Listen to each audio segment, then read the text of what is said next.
Hello everyone, मैं संदीप मौर्य अपने इस चैनल पे आप लोग का स्वागत करता हूँ। तो आज हम लोग स्टार्ट करने में क्लास 12 डेरिवेशन, इंपॉर्टेंट डेरिवेशन जो अक्सर एग्जाम में आते रहते हैं। ठीक है, तो यूनिट फर्स्ट के अब यहाँ पे हम ना अनंत लंबाई के आवेशित तार के कारण वैद्युत क्षेत्र की तीव्रता।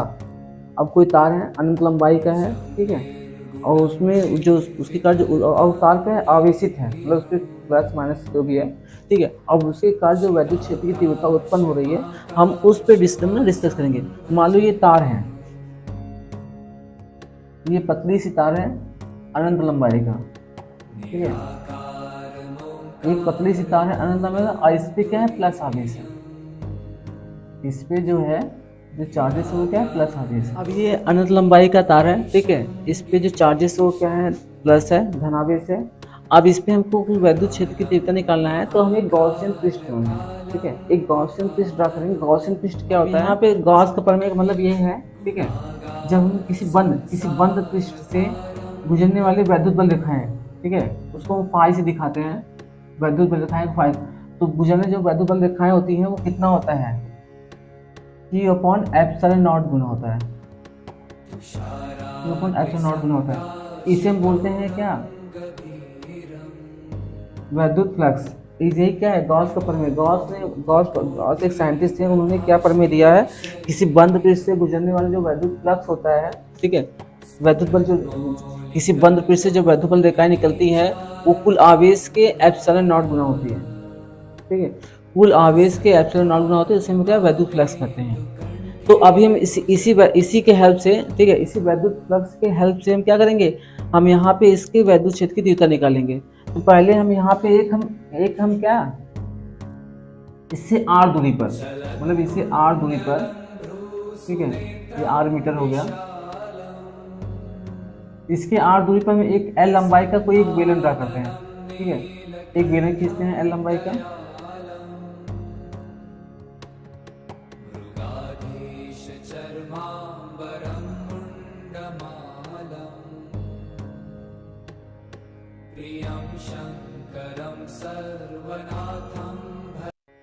इसकी लंबाई कितनी है, L है।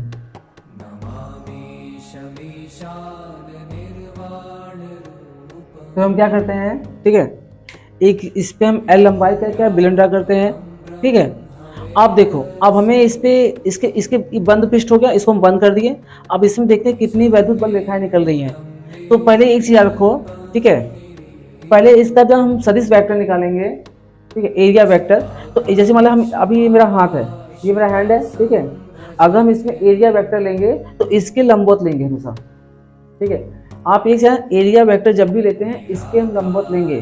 तो यहाँ से जो एरिया वेक्टर को यहाँ से अगर देखेंगे, एरिया वेक्टर इसके लंबवत आएगा, ठीक है, डेल्टा ए।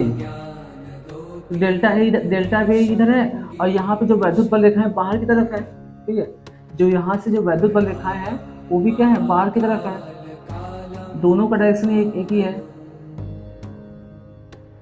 जो वैद्युत रेखाएं चुंबकीय क्षेत्र की तीव्रता है, ठीक है, वो क्या है, बाहर। अब इन दोनों के बीच अभी इस समय एंगल कितना बन रहा है, 0। इस समय जो दोनों के बीच जो एंगल बन रहा है वो 0 बन रहा है। तो ये इसका पृष्ठ हो गया, मतलब ये जो हमारा जो हमारा कर्व सरफेस है, ठीक है, ये मतलब वर्गाकार का जो गोला है, ये इसका पृष्ठ हो गया। अभी ऊपर का बाकी है, अभी नीचे का बाकी है। इस पे 3 सरफेस होते हैं, एक ऊपर ये प्लेन सरफेस हो गया, नीचे भी प्लेन सरफेस हो गया, और ये बीच का क्या है, कर्व सरफेस होता है। तो अभी हम इस सिर्फ कर्व सरफेस का जो कर्व सरफेस है, ये जो कर्व सरफेस है, इसके बीच का जो एंगल है वो 0 है। क्यों? क्योंकि ये हम जानते हैं जो एरिया वेक्टर लेंगे वो इसके लंबवत निकलेगा, एरिया वेक्टर इसके लंबवत निकलेगा ऐसे सीधा, ठीक है। और जो ये वैद्युत क्षेत्र की तीव्रता है, ठीक है, वो प्लस से बाहर की तरफ आएगा, ठीक है, वो भी क्या है, प्लस से बाहर की तरफ आएगा। अब इन दोनों का डायरेक्शन एक ही है, तो यहाँ पे एंगल कितना बन रहा है, 0 डिग्री। यहाँ पे जो एंगल बन रहा है वो 0 डिग्री बन रहा है। अब हम बात करते हैं इस पे, इसलिए ऊपर वाले पोर्शन पे, ऊपर वाले पोर्शन बात करेंगे यहाँ पे। तो यहाँ पे हम अगर देखेंगे तो जो एरिया वेक्टर होगा वो ऊपर की तरफ होगा, DA, और जो वैद्युत क्षेत्र की तीव्रता होगा वो इस तरफ होगा, E। अब इन दोनों के बीच का देखो एंगल, देखो 90 डिग्री बन रहा है। इन दोनों यहाँ पे जो इन दोनों का जो एंगल बन रहा है वो कितना बन रहा है, 90 डिग्री बन रहा है। अब सेम कंडीशन आते हैं यहाँ नीचे भी, यहाँ जो एरिया वेक्टर होगा उसके लंबवत होगा ऐसे डी ए, फिर ये ऐसे होगा ई, यहाँ पे जो एंगल बनेगा वो कितना बनेगा, 90 डिग्री बनेगा। यहाँ पे जो एंगल बनेगा वो 90 डिग्री। तो गॉस का दो फॉर्मूला होता है, एक फॉर्मूला तो ये हो गया फाई, और एक फॉर्मूला था phi equal to sigma E into A. E क्या है, वैद्युत क्षेत्र की तीव्रता है, ए क्या है, एरिया है, ठीक है। तो ये इसी दोनों फॉर्मूले से हम इसका पूरा क्या करें, इसका डेरिवेशन करेंगे। लेकिन आप इतना किए तो आपको यहाँ पे कुछ वर्ड, कुछ सेंटेंस आपको यहाँ राइट करना पड़ेगा, ठीक है। अब यहाँ देखो, तो इसको बनाने के बाद आपको सेंटेंस भी आपको राइट करना पड़ेगा। आप जो इसमें कर रहे हैं, जो आपको लग रहा है वो आप लिखो, ठीक है। जैसे एक धन आवेशित अनंत लंबाई का तार है, ये जो तार है, ये तार अनंत लंबाई का, इसकी लंबाई हमको नहीं पता है, ठीक है, ये कितना लंबा है। तो अनंत लंबाई का तार है और तार पे कौन सा आवेश है, धन आवेश है, जिसके कारण उत्पन्न कुल वैद्युत क्षेत्र की तीव्रता ज्ञात करनी है। अब हमें जो धन आवेशित है, फैला हुआ है, इसके कारण कुल जो वैद्युत क्षेत्र की तीव्रता है वो कुल कितनी है, हमको ये सब क्या ज्ञात करना है, ठीक है। अब देखो, माना तार से r मीटर की दूरी पर l लंबाई का एक गाउसियन पृष्ठ बेलन खींचते हैं। तो यहाँ से इस तार से, ठीक है, r मीटर की दूरी पर एक हम गाउसियन पृष्ठ, ये एक बेलन है, इस बेलन को बोलेंगे गाउसियन पृष्ठ बोलेंगे, क्योंकि इसको बंद वक्र बना रहे हैं, ठीक है। तो यहाँ पे एक बेलन हम गाउसियन पृष्ठ ड्रा करते हैं, तो यहाँ से r दूरी पे, ठीक है, और इस बेलन की लंबाई कितनी है, l मीटर है। अब हमें इसमें रेखीय आवेश घनत्व लेना है। तो रेखीय आवेश घनत्व क्या होता है, lambda equal to Q by L, ठीक है, lambda equal to Q by L होता है। तो आप गॉस के प्रमेय से आपको दोनों फॉर्मूला याद होना चाहिए, ठीक है। एक फाई इक्वल टू होता है, phi equal to Q upon epsilon naught, और एक फाई इक्वल टू होता है, ठीक है, एक फाई इक्वल टू होता है sigma E into D A. या तो सिर्फ हम ऐसे अगर सिग्मा हटा के पूरा हटा दें, तो ऐसे हम डी ई डी कर दे, कुल क्षेत्रफल ले लें। ई ए कॉस थीटा भी होता है, कॉस थीटा, ठीक है, ई ए कॉस थीटा। अब देखो, ये और ये दोनों इक्वल होता है। अब पहले हम यहाँ पे देखेंगे, ठीक है, इसके ऊपर वाले पृष्ठ पे, यहाँ पे हम कह दें जब भी हम उसका जो वेक्टर, जो हम लोग एरिया वेक्टर लेंगे, तो एरिया वेक्टर इसके क्या लंबवत हो। जैसे यहाँ पे हम एरिया वेक्टर निकाल रहे हैं, तो इस सरफेस के, मतलब ये सरफेस है तो इसके लंबवत, तो ये एरिया वेक्टर इसके लंबवत आ गया। और वैद्युत क्षेत्र की तीव्रता क्या है सर, दोनों के बीच का कोण क्या 90 डिग्री बन रहा है। और जब दोनों के बीच का कोण 90 डिग्री बन रहा है और यहाँ पे हम 90 की वैल्यू पुट करेंगे तो क्या आएगा, 0।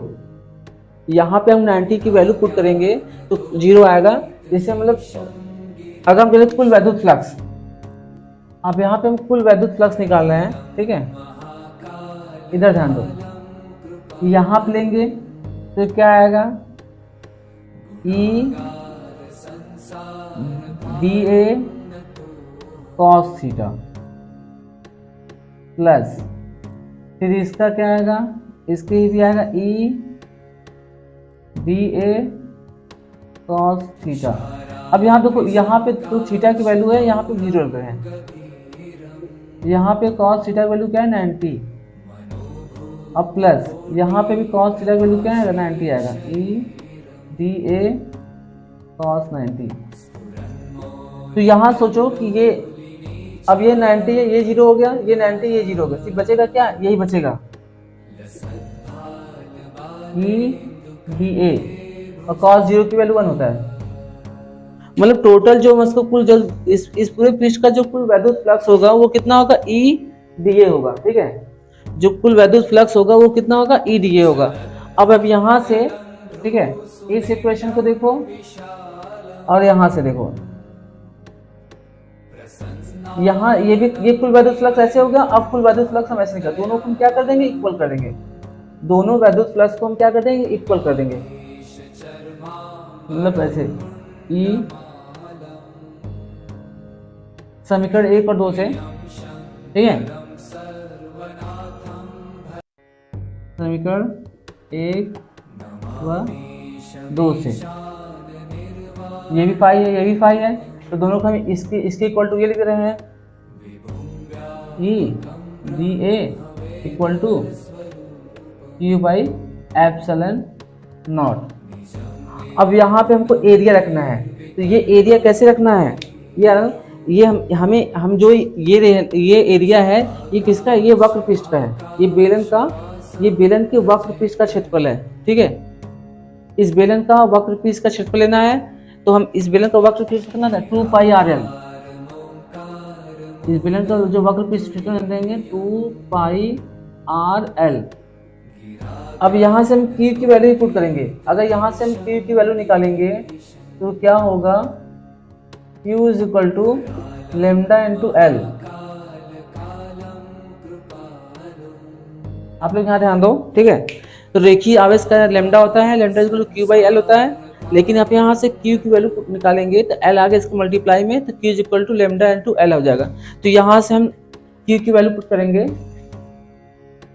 लेमडा इंटू एल अपॉन ये एप्सिलॉन नॉट। अब हम क्या करेंगे, बस यहाँ पे ई छोड़ेंगे, बाकी सबको जलाएंगे। ठीक है, बाकी ये सब मल्टीप्लाई में, ये सब नीचे आके क्या हो जाएगा, डिवाइड हो जाएगा। ई इक्वल टू मेरा आ गया लेमडा एल अपॉन ये एप्सिलॉन नीचे ही है, तो यहाँ पे इसके मल्टीप्लाई में ये सब आ जाएगा। ठीक है, या तो पहले ऐसे दें 2 pi R L, 2 pi R L और इंटू एप्सिलॉन नॉट। तो ये मल्टीप्लाई में, अब यहाँ से ये एल कैंसिल हो गया।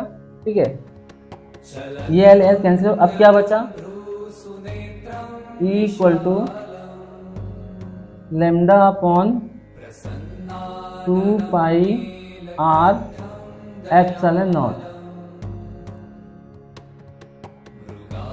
तो अनंत, ठीक है। अब अनंत लंबाई के जो तार रहेगा उसकी का जो वैद्युत क्षेत्र की जो तीव्रता होगा उसका फॉर्मूला यही होगा।